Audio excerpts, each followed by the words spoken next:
Hi everyone, I'm back. So I finally finished my article, or my post from my blog about what fibro is. I compiled several resources, and I'll put the resources in the information below the video, so you can look at those. So basically this video is going to be about what fibromyalgia is. Some people may know already. But it's a condition that's characterized by widespread muscle pain, sometimes joint pain, fatigue, as well as unrefreshing sleep or sleep problems, sometimes insomnia or trouble falling asleep, or you go to sleep but you wake up frequently and you wake up not feeling refreshed or more tired than when you went to bed. And people can also have depression, anxiety. They can feel isolated. They can have some guilt because maybe they can't do as much as they used to or would like to be able to do, and family members or friends have to kind of pick up the slack, so to speak. You also have memory lapses. Can even happen while driving. Mood issues as well. I mean, it can become irritated, but that's usually because you're either exhausted or in pain, or sometimes both. And it's just so easy when you're dealing with something like that to become easily irritable. And yes, you'll hear my dogs in the background, but so about 6 to 10% of Americans have fibromyalgia, and most of them are women. Men can get it as well, and same with children. Generally, children don't get it.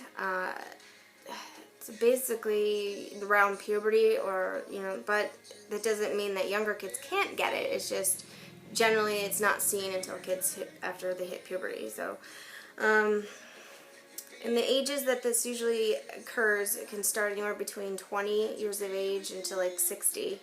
And let's see, one of the resources I used was the National Fibromyalgia Association. They say that estrogen and progesterone are thought to impact the central nervous system, and because estrogen excites the central nervous system, or progesterone calms it down, and it can be why women experience an intensification of pain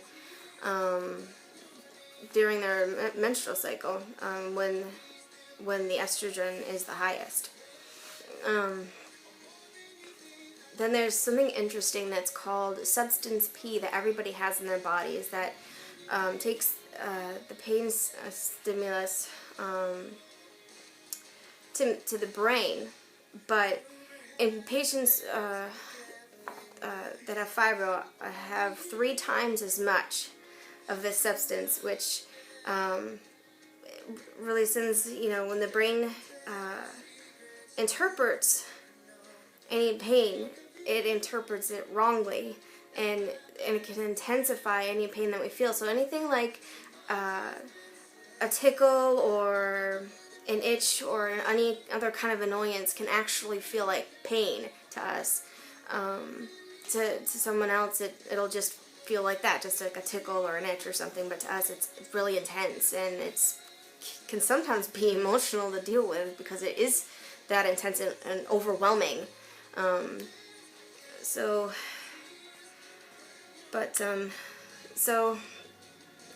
you see that there's also more pain receptors in fibro sufferers, and that also increases pain. So that kind of just feels like you kind of like a double whammy there. But so anyway, I guess after osteoarthritis, fibromyalgia is the most common musculoskeletal condition, but it often remains misunderstood and misdiagnosed.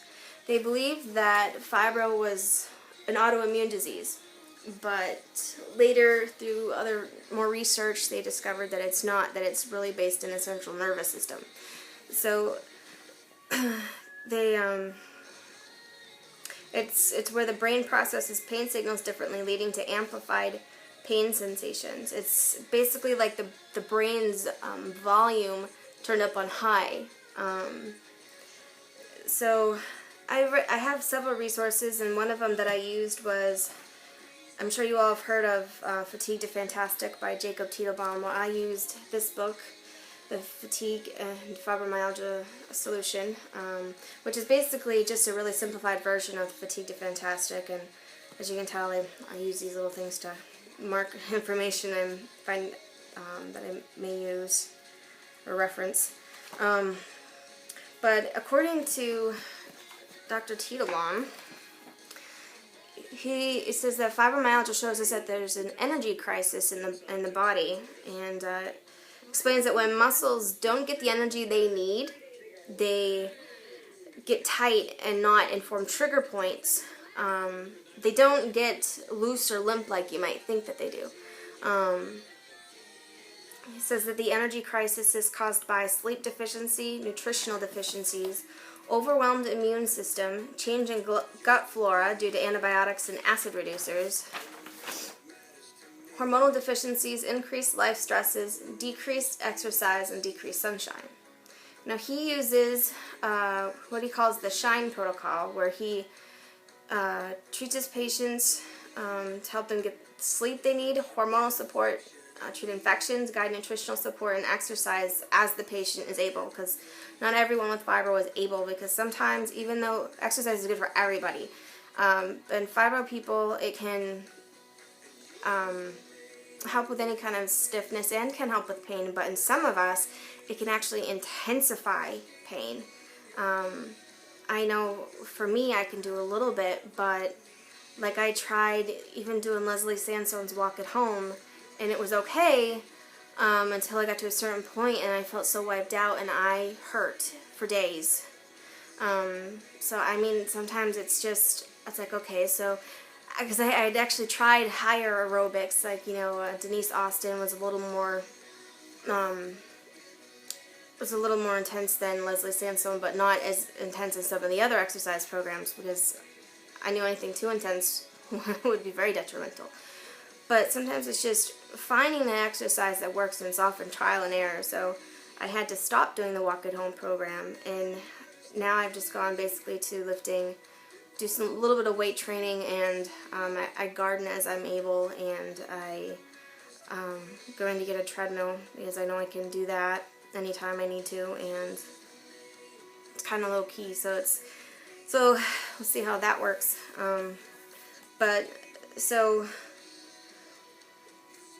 Now, some people may wonder what the early signs of fibro is, and I can remember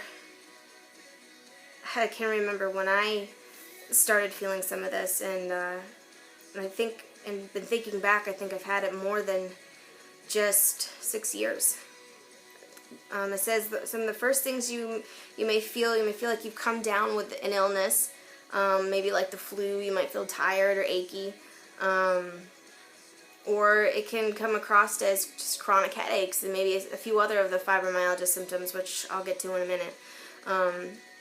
But for me, I remember in 2004 being very sick, feeling like I had the flu. I just hurt, and I felt tired, and I ended up with migraine headaches that distorted my vision, and that had never happened to me before, and I was crawling around the floor. I was so dizzy. I couldn't, I don't know, it just wouldn't go away. And for about a month of that, because I'm sitting there just trying to treat myself, you know, and anyways, it didn't go away. So that is 11 years instead of 6, if that's really when it started. Crazy. Anyway, symptoms may or may not be triggered by any single event. They can begin after infections, physical traumas, surgeries, significant psychological stresses, emotional stress, sometimes accidents, like car accidents or whatever. Obviously, that's physical trauma, but anyways, so compiling over like 6 different resources, I've compiled a very long list of symptoms, more than I think I realized, and but I'm gonna run through them. So the symptoms of fibro are widespread pain in muscles and joints, chronic fatigue, which can be felt on a wide range from being just tired to severely exhausted after very minimal exertion. Can come at any time. Naps are thought to be helpful throughout the day. Mood issues such as depression, anxiety, panic, guilt, suicidal thoughts, and low self-esteem. Sleep disturbances, trouble either staying asleep or falling asleep, insomnia. Feeling like you haven't slept at all, or even if you have, you may wake up with more pain or feeling more tired than when you went to bed. Cognitive impairment or brain fog, short-term memory problems, memory disturbance, concentration difficulties, calculation difficulties, ADD, spatial disorientation. Stiffness, irritable bowel syndrome, incontinence, dryness of the mouth, nose, and eyes, hypersensitivity to cold and or heat, numbness or tingling in the fingers and feet, low stress tolerance, easily overwhelmed, prone to overstimulation from light, sounds, odors, taste, pressure, temperature changes, headaches, either tension or migraine, TMJ, which is temporomandibular joint disorder, nighttime clenching and grinding of teeth, bruise easily, carpal tunnel syndrome, joint hypermobility and laxity, Raynaud's-like symptoms, postural changes, sacroiliac instability and pain, back pain, usually the lower back, esophageal dysmotility or reflux, painful lymph nodes in the neck and under the arms, feeling cold even if it is not cold outside or inside, hands and feet can be very cold, heartburn and other digestive problems, abdominal pain such as bloating, gas, diarrhea, or constipation, dizziness, fever, loss of libido, heart palpitations, heart murmur, which could be MVP, which is mitral valve prolapse, which occurs in about 75% of fibro patients. Non-cardiac chest pain, which could be costochondritis, or pain in the breastbone where the ribs attach. Recurrent sore throat, arm and shoulder pain, which may go across the shoulders and down the arms. Neck may also be sore or stiff. Twitching or muscle spasms, nausea which can be caused by an overload of pain stimuli overwhelming the brain. Burning sensations in the muscles. Changes in fingernails and toenails such as ridges, splitting, breaking, or curling. Restless legs, tennis elbow, such as pain in the elbow and forearm. Flu-like symptoms that recur, nasal congestion. Changes in hair, such as hair coming out in gobs when brushing or in the shower. Changes in skin, such as dryness, blotching, itching, or rashes, rosacea, eczema, acne, or blisters. Weight changes and also feeling puffy or bloated for a few days but then goes away. Weight gain can be due to medications used to treat fibro. Lightheadedness, vertigo, disequilibrium leading to impaired coordination. Taste, smell, and hearing may be altered. Odors may even make one nauseous.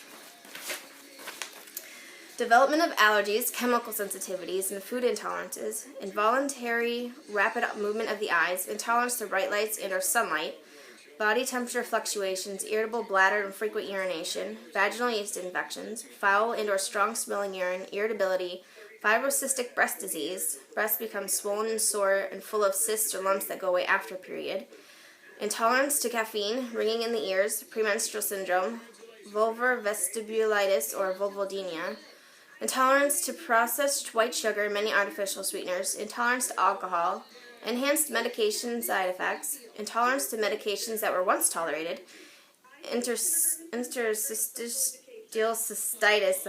I'm having trouble with some of these. They're very increased thirst and personality changes. There's so many of these. I have some of them, but yeah, it just kind of boggles my mind. I didn't realize that there was so many. But it's no wonder why we feel overwhelmed, all the different things that we can feel. And it's also understandable why it takes a while for doctors to figure out what's going on. There's just so many different things that can correlate with other illnesses. Just try to, weed everything out. And, but, even once we have a diagnosis, at least it's something and we can go with it. But sometimes just takes a while, sometimes years, before we even get that diagnosis. And definitely reading this is doing the research for this helped me to understand why it was so hard to be diagnosed and why it took so long. So causes is next. Right now there is no known cause. They say that there are a few factors that are involved, such as genetics, infections, and physical or emotional trauma. PTSD is also in fibromyalgia linked. Pretty, it's I've heard that a lot of cases of women with fibro have PTSD as well. But let's see. Okay, back to Dr. Teitalbaum here. He suggests that the body being in an energy crisis, or due to it being in an energy crisis, the hypothalamus, which is in the brain, goes offline until energy is restored. The hypothalamus controls sleep, the body's hormonal system, and autonomic nervous system regulation, such as pulse, sweating, blood pressure, and bowel function, and temperature regulation. So when you go to make your appointment, if you think that you might have this, you would want to make sure that you write down your family history, and medical problems such as with your parents and siblings, information about medical problems that you have or had in the past, detailed list of symptoms you're having, medications and supplements you're taking, and then any other questions that you might have. And what you can expect at your doctor's office. After seeing your doctor, you'll probably be given a physical exam and some questions on sleeping if you're feeling depressed and or anxious. There may or may not be the 18 tender point exam. It used to be done in the past, but it's no longer required for a fibromyalgia diagnosis. A fibro diagnosis can be made if someone's had widespread pain for more than 3 months and there's no underlying medical condition that could cause the pain. There are a lot of different tests that the doctor would do to kind of rule out some of these things, because some different things that go on that could also cause some of these symptoms, such as, they would do a CBC or complete blood count. They would do a test to check your red blood cells. Thyroid function test, which is free T4 and TSH and reverse T3. A glucose test. A blood test to identify markers produced by the immune system blood cells. Lyme disease test. An ANA, which is anti-nuclear antibodies. RF, which is a rheumatoid factor, prolactin level, calcium level, vitamin D level, which if you didn't know, low levels of vitamin D can cause pain. Ferritin, they test that can cause low iron can cause restless legs. So they check your iron. Vitamin B12, fasting morning cortisol. Let's see, and then they do what's called an AGBA1C. If it's at least 5.3 or less, adrenal support may be given. If it's over 5.8, you may have insulin resistance or diabetes. So, as many of us well know, there is no treatment for fibro. Medications and self-care are currently the only things that we really have. But you have to keep in mind that some medications and some supplements may or may not work. So far what I have researched for medications that help, antidepressants are Cymbalta, Savella, amitriptyline, Prozac, Paxil, Zoloft, and Effexor. Pain relievers are Tylenol, ibuprofen, Aleve, Tramadol, and Meloxicam.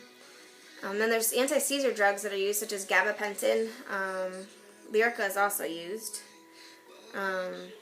So those are the medications. There probably are more.